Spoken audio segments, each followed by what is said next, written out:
ಕಲಿಕಾಲೇ ನಾಮರೂಪೇ ಕೃಷ್ಣಾವತಾರ. ಕಲಿಯುಗದಲ್ಲಿ ಕೃಷ್ಣ ತನ್ನ ನಾಮದ ರೂಪದಲ್ಲಿ ಬರ್ತಾನೆ. ಕೃಷ್ಣ ಮತ್ತೆ ಕೃಷ್ಣನ ನಾಮ ಅಭಿನ್ನ.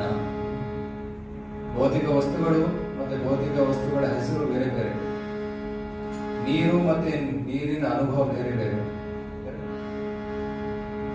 ಬಾಯಾರಿಕೆ ಇದೆ, ನೀರು ನೀರು ನೀರು ನೀರು ನೀರು ನೀರು ನೀರು 100 ಸಲ ಹೇಳಿದ್ರೆ ಬಾಯಾರಿಕೆ ಕಮ್ಮಿ ಆಗುತ್ತೆ.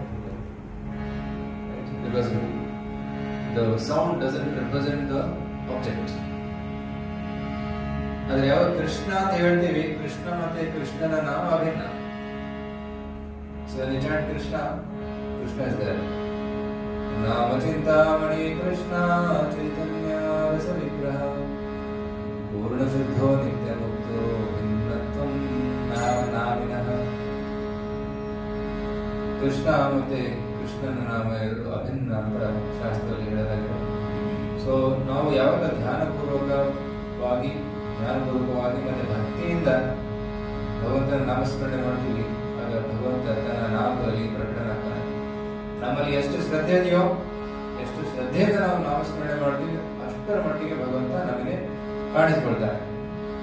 ಹೇ ಧಾಮ ಪ್ರಪದ್ಯಂತೆ ತಾಮಸ್ತದೈವ ಭಜಾಮ್ಯಹಂ ಮಮ ವರ್ತ್ಮಾನು ವರ್ತಂತೆ ಮನುಷ್ಯಾಃ ಪಾರ್ಥ ಸರ್ವಶಃ. ಕೃಷ್ಣ ಹೇಳ್ತಾನೆ, ಯಾರು ಎಷ್ಟು ಪರ್ಸೆಂಟ್ ನನಗೆ ಶರಣಾಗ್ತಾರೆ ಅಷ್ಟು ಪರ್ಸೆಂಟ್ ನಾನು ಅವರಿಗೆ ಕಾಣಿಸ್ಕೊಳ್ತೀನಿ, ಅಷ್ಟು ಹತ್ತಿರ ಅವ್ರ ಹತ್ರ ಬರ್ತೀನಿ. ಸೊ ಎಷ್ಟು ಶ್ರದ್ಧೆಯಿಂದ ನಾವು ಭಗವಂತನ ನಾಮ ತಗೊಂತೀವಿ, ಅಷ್ಟು ಬೇಗನೆ ಭಗವಂತ ನಮಗೆ ಪ್ರಕಟನಾಗ್ತಾನೆ.